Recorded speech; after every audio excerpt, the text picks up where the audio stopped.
انسان کا باطن صحیح ہو جائے انسان آسمانوں پہ پرواز کر جاتا ہے.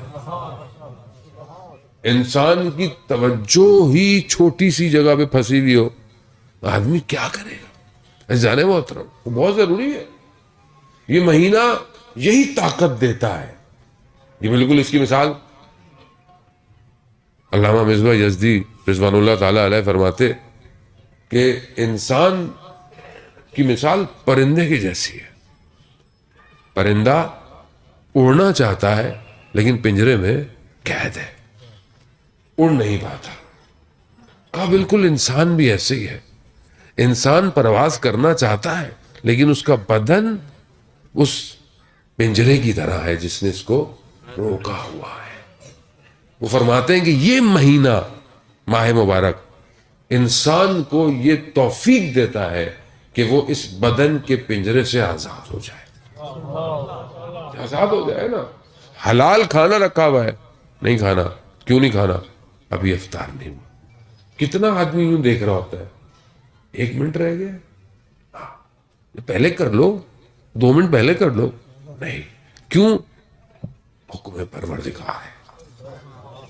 کتنا انسان مضبوط ہو جاتا ہے. حکم پروردگار ہے. اور آپ دیکھیں کہ اوپر والے کا بھی کیا کرم ہے کہ جب حضرت موسیٰ علیہ السلام نے پروردگار سے کہا، کلیم اللہ تھے، گفتگو کرتے تھے، کلام کرتے تھے، کہا پروردگار کوئی اور بھی ہوگا جو تجھ سے باتیں کرے گا؟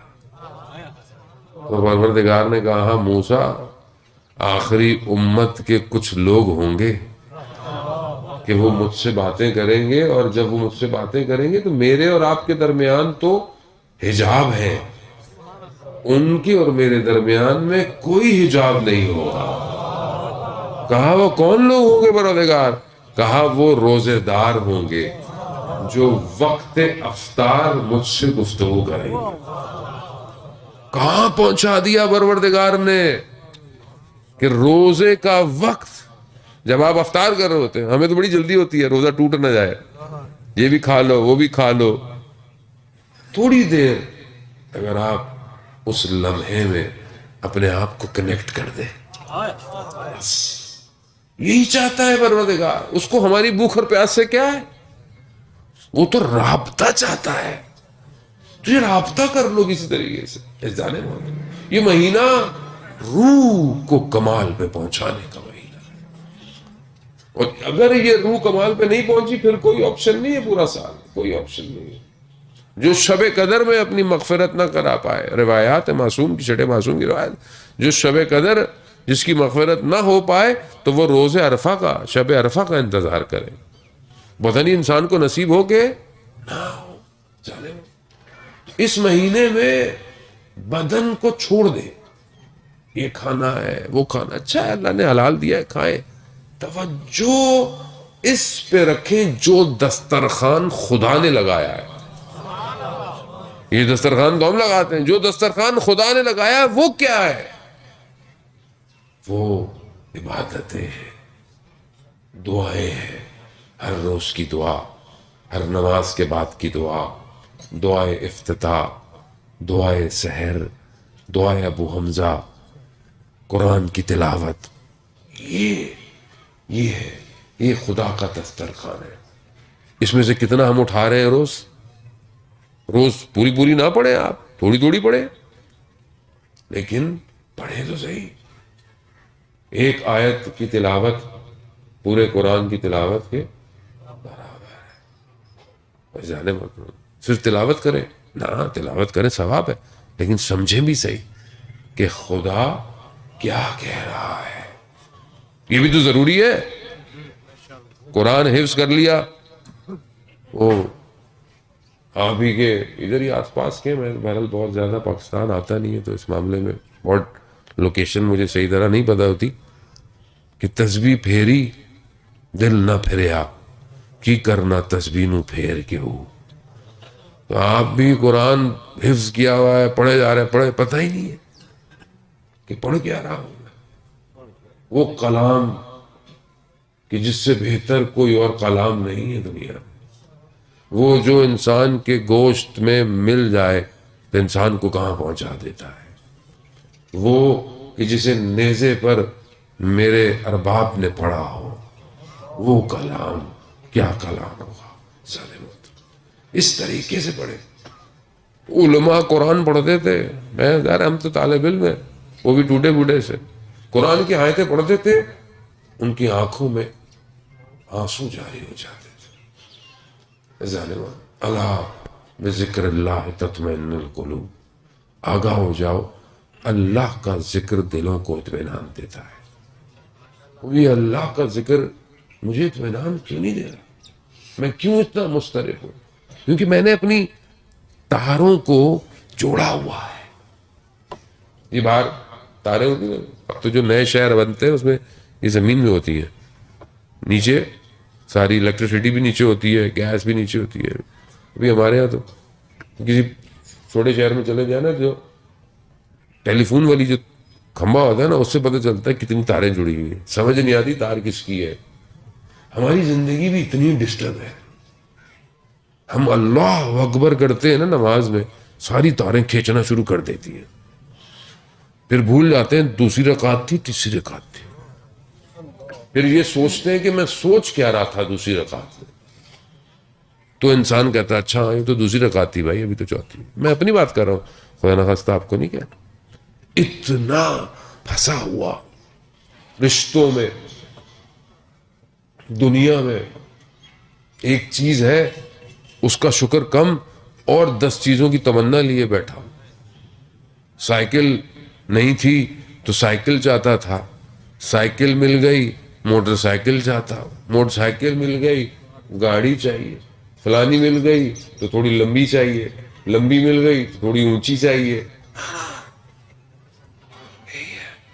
پھنسا ہوا ہے یہی، یہ پھنسا ہوا ہے نا، آزاد نہیں کر رہا، یہ کہیں ختم نہیں ہوگا، انتہا نہیں ختم ہونی ہے۔ ظالم محترم، نمرود، قارون، فرعون، قرآن مثالیں دے رہا ہے۔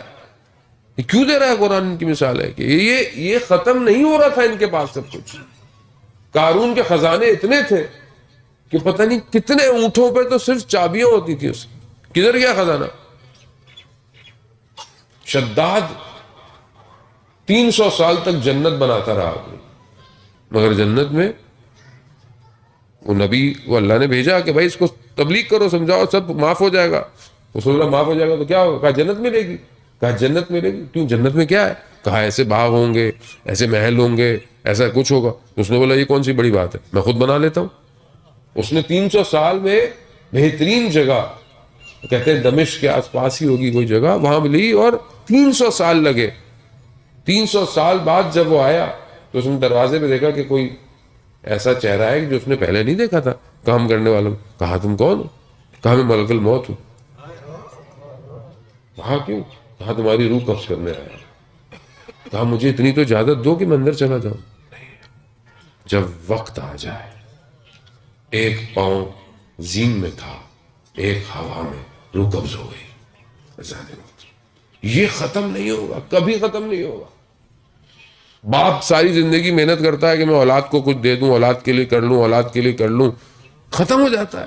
پیچھے اولاد پتہ نہیں کیا کرتی ہے، ہر کوئی اپنا نصیب خود لے کے آتا ہے۔ آپ اپنا کریں کام، اولاد کو ان کے نصیب پہ چھوڑیں، وہ خود کریں اپنے محنت۔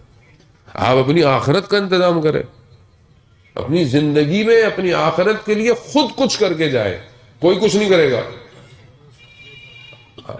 انشاءاللہ کہ یہ اولادیں اچھی ہیں جو اپنے والد صاحب کے لیے پروگرام کرا رہی ہیں، اور لیکن ہر اولاد آج دنیا کی کہاں اتنی اچھی ہے، باقی تو صالحات قرار پائے۔ جانے وہ اس طرف کا سوچیں، یہ تو محدود سی زندگی ہے۔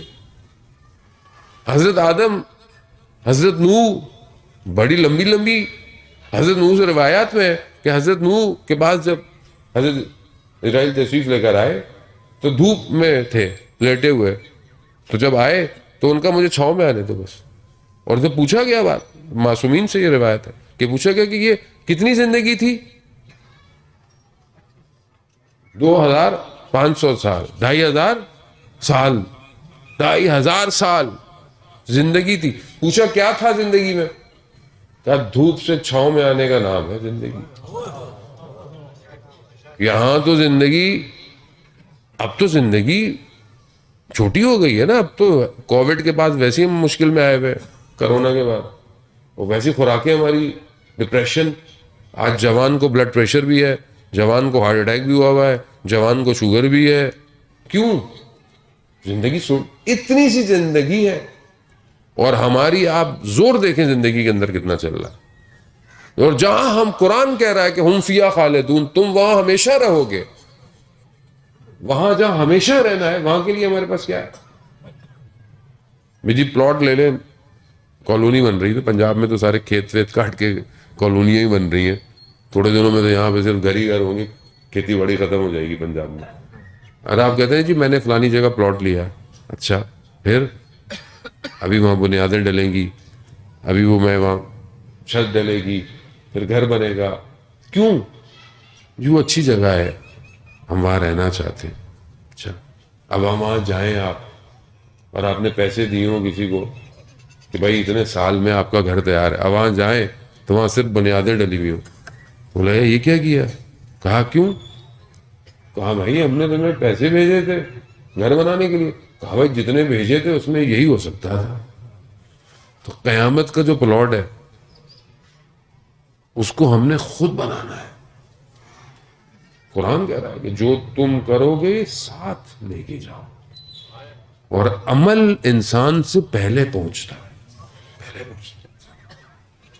ہم اپنے ساتھ کیا لے کے جا رہے ہیں؟ اب یہ انسان اپنے آپ کو دیکھے, یہ مہینہ حلال ایک اپرچونٹی ہے خدا نے ہمیں دیا ہے.